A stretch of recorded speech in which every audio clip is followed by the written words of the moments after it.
So as a rider, you need to get used to the fact that you need to learn things physically, mentally, and emotionally. And I think for many riders, we all understand the physical part, yeah? But it's the mental and the emotional bit that are a bit like, what? What? That's nothing to do with horse riding. Oh, but it is. And in this episode of Strides Revisited, we are going back to where I'm telling you how you can begin to implement this into your riding or retraining. Okay, so you're training or you're retraining for you to become a better version of yourself in the saddle. Okay, let's dive in.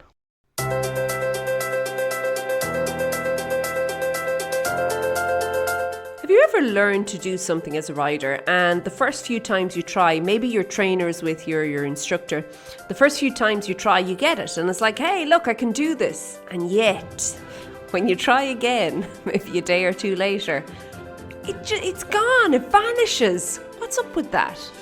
Hi there, my name is Lorna Leeson and welcome to the Daily Strides podcast, the podcast for equestrians all over the world, helping you to have better conversations with your horse. And I really and truly believe that having better conversations with your horse starts with you having better conversations with yourself, okay?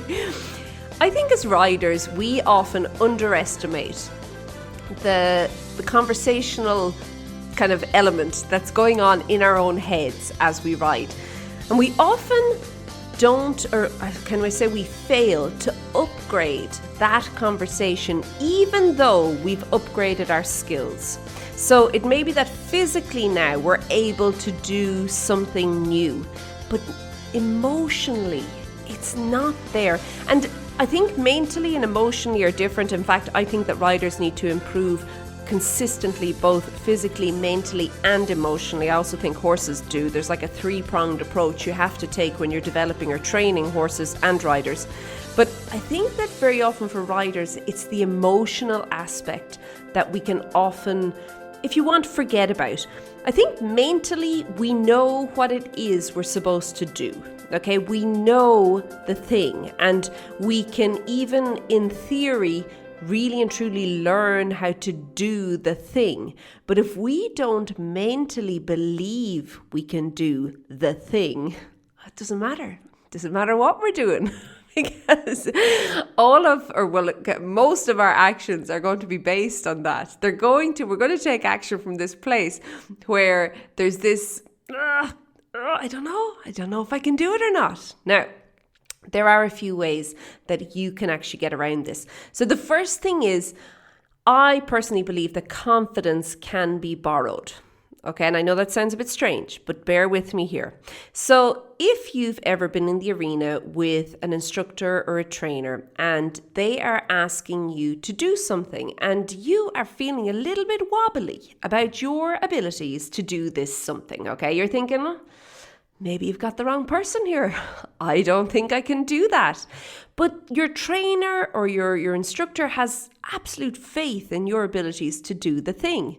Well, chances are you'll be able to do the thing, even if you believe you can't, because you kind of foster, you kind of hang on to, if you want, or you gain strength from their confidence in you. Okay, now this also happens with schoolmasters. So if you are maybe a more novice green rider and you have a schoolmaster horse, very often your horse will borrow confidence. He'll give you a little bit of confidence. He'll say, you're good, you're golden, it's okay, don't worry, I got you here, okay, I've got it. You can do it, I'm with you.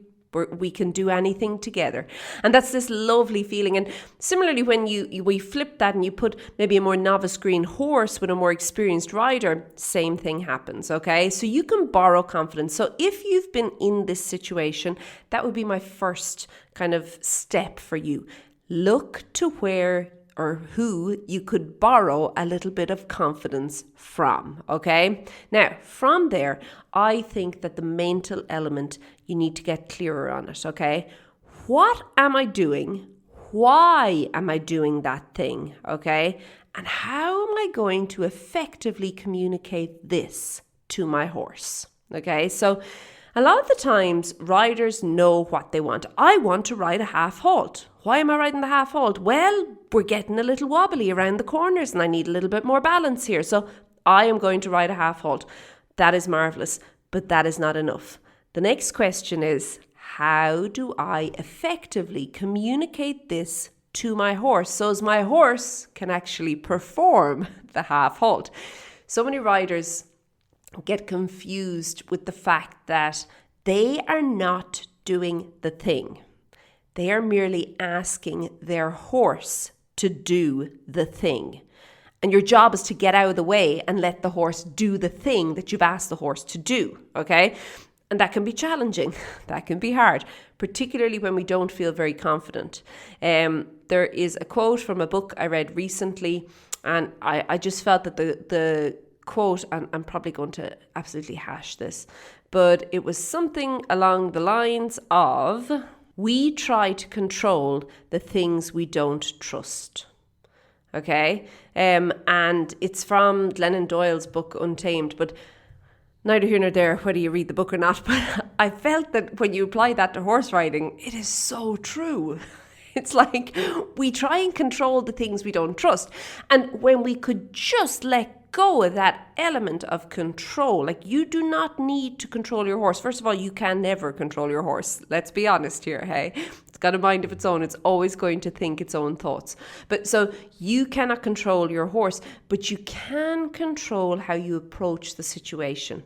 And I feel that that is really important. And as riders, we need to develop more of that. So back to our little conundrum here, that we want to ride this half halt. The question is, how do I effectively now communicate this to my horse and then get out of the way to let my horse actually perform the half halt? So from these asking these questions, you can then begin to have a little bit more clarity. And I do think that this is the mental development as a rider, okay? You can gain more clarity around what you're doing. And it is not enough to just know what you're to do and to just know why you're doing it. You have to go a step deeper. You have to begin thinking about how you can effectively communicate that, okay? You really and truly, this is the work. This is where you need to go to. You have to take that step further. And if your horse, I was recently having a conversation with a rider in the arena, if your horse does not do what you want him to do, it's not because your horse is stupid or because your horse is ignoring you or any of the things. I want you to start thinking about, hold on, could this be happening like this? Because maybe, just maybe, potentially, I am not effectively communicating this to my horse. He is either misunderstanding me or he just hasn't a clue what I'm saying to begin with. Okay, and then go back to the drawing board with that. Okay, the third part of the puzzle is then the physical element. Okay, so we said you have to develop emotionally, you have to develop mentally, and you have to develop physically. Physically is actually doing the thing. So many riders and the outside leg. Oh, riders struggle with their outside leg. So many riders, particularly novice riders, they know the thing. They know what they're supposed to do. And you take a video and you can test yourself maybe during the week with this. But set up a video camera. So set up your phone just on the very, if you want, the very edge of the arena, and ride past it on a circle. Okay, so ride a circle. So as now you can see, for example, your inside leg on the other side of the circle when you're far away from the phone, but you'll be able to see your outside leg when you're closer to the phone, okay? So you're going to ride the circle in front of it. And I want you to notice what your outside leg is doing. And what you could do is you could even ask for canter transitions where your outside leg is going to be visible. You could ask for more bend, do things like that. And just notice, is your outside leg really and truly doing what you thought it was doing? Okay, this is the physical development. Very often it's a lack of suppleness. Could be a lack of just core strength and balance. It takes time to develop independent aids, okay? And it's okay not to have it all together, okay? Really and truly, that takes time. I would say, an effort. I see recently, I was chatting with one of the parents here at the riding school, and they wanted to just have their child ride twice a month. And I said, well, if that's what you want, okay, we can make a plan with that. But I said, I don't know how much you're going to improve at anything. This does not matter what it is, anything, if you're only doing it 2 hours a month. And I think that that's really important. The more time you put into improving, and it has to be intentional time, okay? So being intentional about it, that is where you will see the development and the improvement in your riding. Now, if you're saying, well, Lorna, that's all well and good, I can only ride 2 days a month. That's okay. There's other things you could do. So you could work on your suppleness, your core strength, your physical strength. You could work on even sitting on an exercise ball and beginning to coordinate things a little bit more. There are so many different ways. You just need to think outside the box, okay? Lots of other ways that you can improve your riding without actually riding. Okay, so back to the original problem. We said that when you first try it, or if you're in the arena with your instructor, you can do the thing. And then when you get off or get out of the arena and you come back in a day or two later on your own or whatever the case is, you just can't. I want you to go through that checklist. I want you to think about, hold on, how am I actually thinking about this? Have I upgraded my thoughts concerning this? And my beliefs concerning myself as a rider?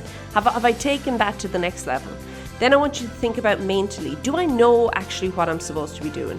Do I know how I'm supposed to be doing it? And have I a clear idea of what I'm going to do to effectively communicate that to my horse? And then thirdly, the physical element. Can I actually do what it is that now I want to do? And be honest, hey? Be honest. Be honest with yourself on this one. Look, they seem so basic, and yet if all three of these are not developing together, if we're not having this kind of holistic approach in developing your skills as a rider, and all three, mentally, emotionally and physically, you are going to feel a bit off, first of all, but also it's going to stop you from making the progress you would like to make in your riding.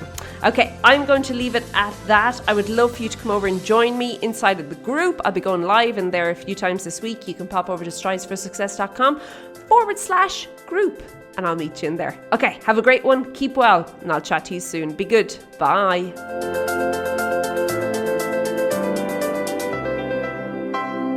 So there you have it. And hopefully when you tie this back to Tuesday's episode about how very often when we're retraining, it can be the emotional part that we're missing, you can get a better understanding of that and how maybe there's something there that's holding you in a fixed place in your riding that you can't get past. If you would like more help with this, you can reach out to me, Lorna at stridesforsuccess.com. Right now, I'm enrolling riders into the Restart and Reschool.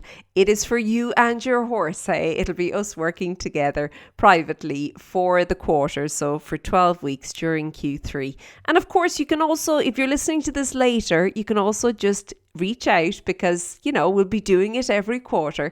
But yeah, we can work together and to help to get you feeling more confident, to help get you unstuck and to help you move forward with your horse. You can send me an email, Lorna at stridesforsuccess.com, or if you feel it's a good fit, pop over to stridesforsuccess.com/or, and you can join me there. Okay, have a super week. Keep well, and I'll chat to you soon. Be good. Bye.